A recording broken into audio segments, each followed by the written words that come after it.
everyone, for this video we're going to discuss biblical criticism. So what is biblical criticism?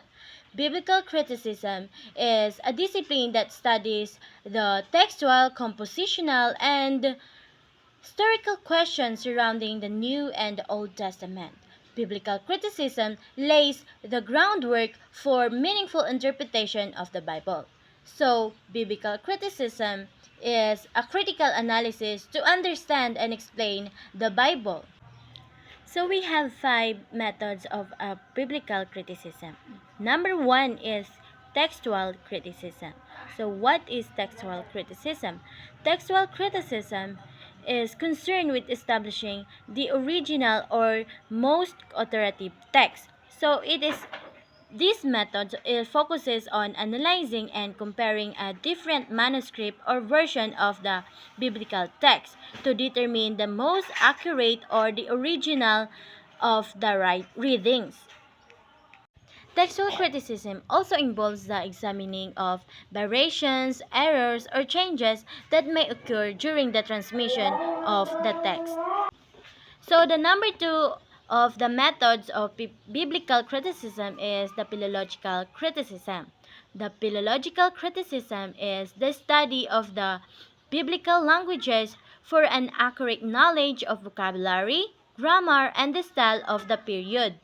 So, philological criticism consists mainly in the study of biblical languages in their widest scope, so that the grammar and style of biblical writings can be understood as accurately as possible, but with not only the aid of the other biblical writings, but also of the other writings that is the same language used. Thus, philological criticism consists mainly on the study of biblical languages in their widest scope, so that the grammar, vocabulary, and the style can be understood as accurately as possible, with not only the aid of other biblical writings, but also the other writings that use the same languages. So, the third methods of biblical criticism is literary criticism. So, what is literary criticism? Literary criticism focuses on the literary genres embedded on the text in order to uncover evidence concerning the date of composition, authorship, and the original functions of the various types of writings that constitute the Bible. Literary criticism also explores the artistic and rhetorical techniques used by the authors to convey their intended messages and meanings. So, the fourth one of the methods of biblical criticism is the tradition criticism.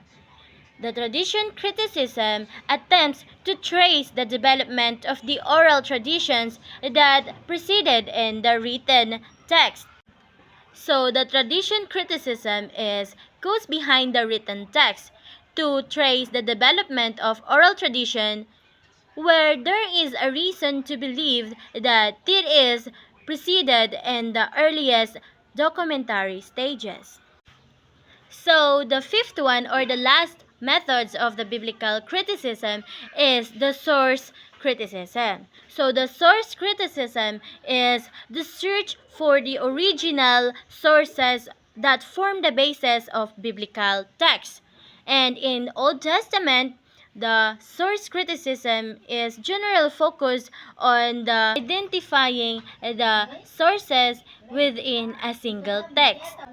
Also, source criticism aims to identify and analyze the sources that biblical authors may have used when composing their biblical text, and scholars try to identify the distinct literary sources or traditions that within a biblical text and study their characters, themes, and theological perspectives.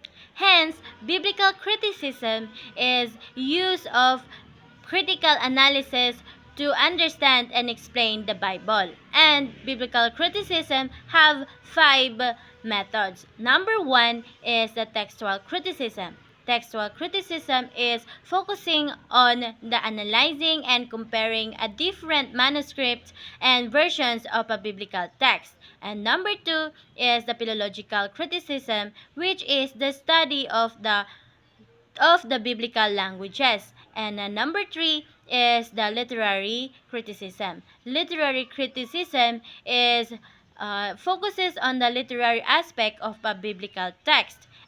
Number four is tradition criticism. Tradition criticism is goes behind the written sources to trace the development of oral tradition. And the last is the source criticism. The source criticism is aims to identify the sources that the biblical authors may have used in composing their text. That's all. So the next reporter will continue the report.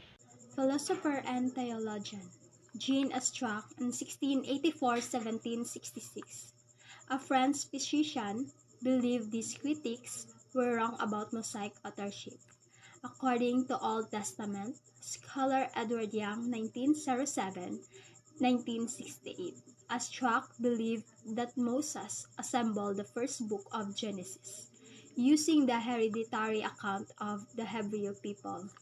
Jean Astruc was the first to try to demonstrate by using the techniques of textual analysis that were commonplace in studying the circular classic theory that Genesis was composed based on several sources or manuscript, tradition, an approach now called the documentary hypothesis. Benedict de Espinosa in 1632-1677, the progenitor of this approach, presenting him as a quiet, essentially modern, rationalized thinker who developed a logical, historical method to interpret biblical texts. Benedict de Espinosa, according to his line of thought, Espinosa cleared a path for the Enlightenment, supplying ammunition for attacks against religious belief, the Christian Church, and the Bible. Thomas Hobbes is not primarily known for his work in biblical criticism. Hobbes did offer some insight in religious topics. In his famous work, Leviathan, he discussed the role and the relationship between religious authority and political power. Thomas Hobbes, the early modern political philosopher, Thomas Hobbes played a foundational role in the emergence of modern biblical criticism. Leviathan show how his exists support his political agenda. The political context to Hobbes' biblical criticism shaped the way in which he read the Bible and the method. Father Richard Simon, also known as Richard Simon, was a French priest and biblical critic who lived from 1638 to 1712.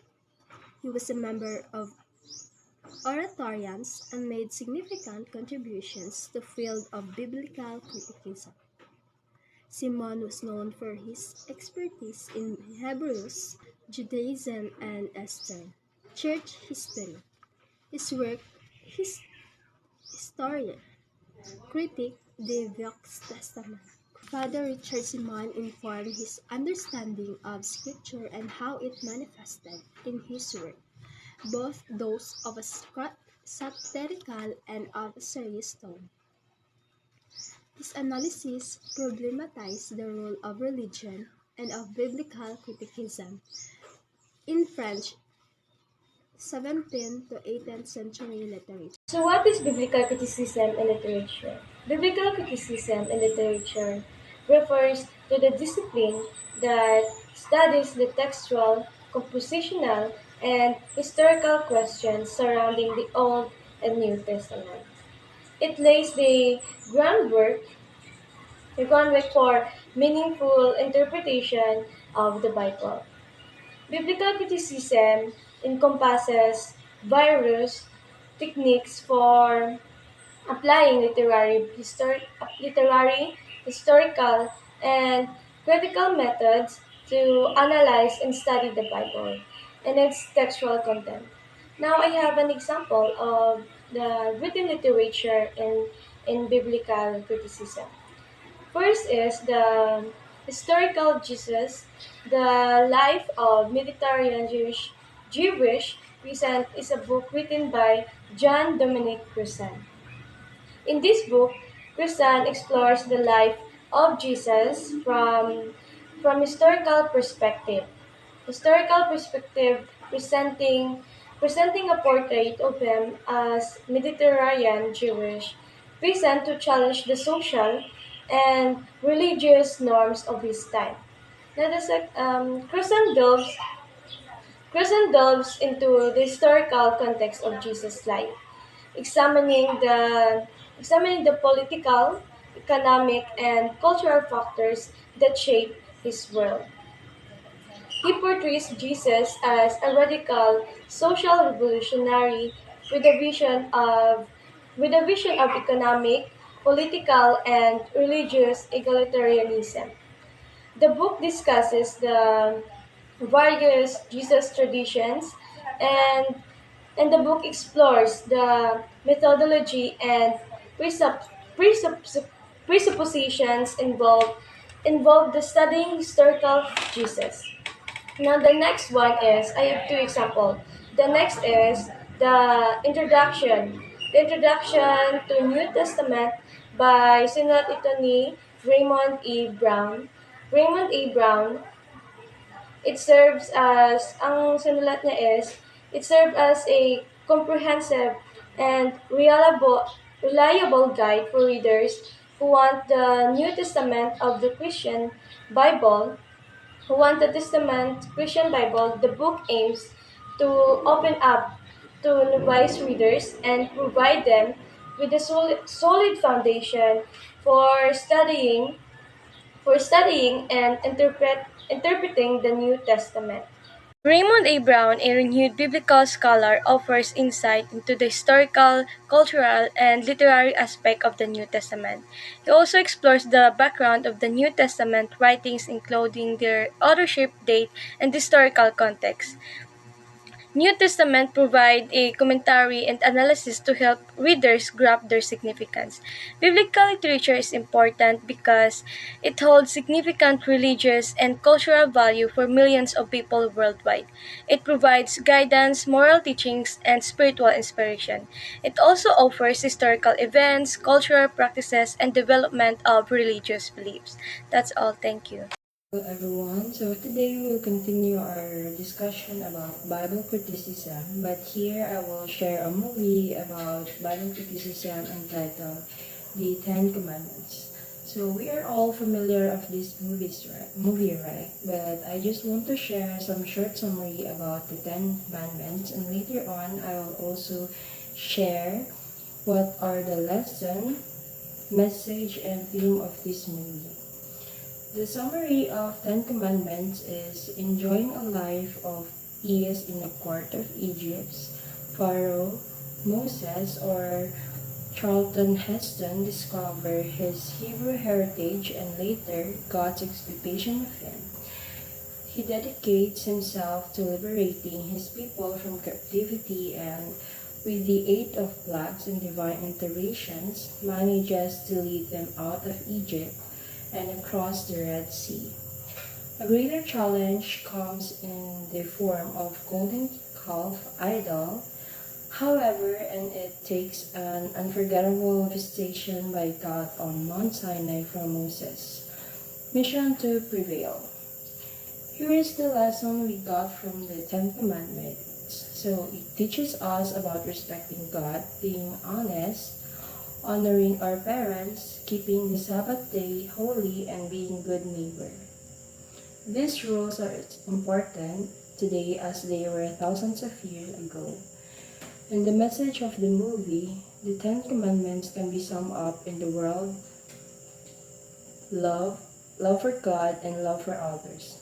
According to Deuteronomy 6:5, God commanded Israel, "You shall love the Lord your God with all your heart, and with all your soul, and with all your might." Lastly, we have the characters in the movie. We have Ramses the First, Korah, Pentor, Frodon, Zeldris, Meliodas, Estarossa, Meneret, and lastly, we have Moses. So that's all for my report for today. Thank you.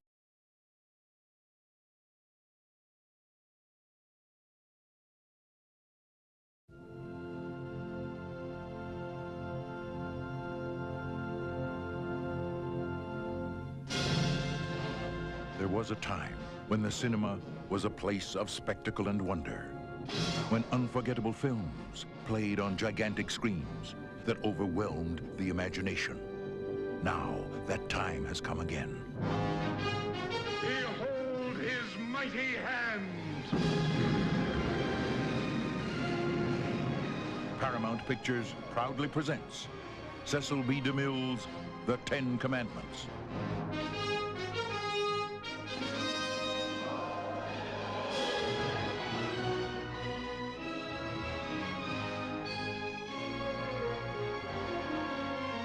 Let my people go. Come to me no more, Moses. You will surely die. So let it be written.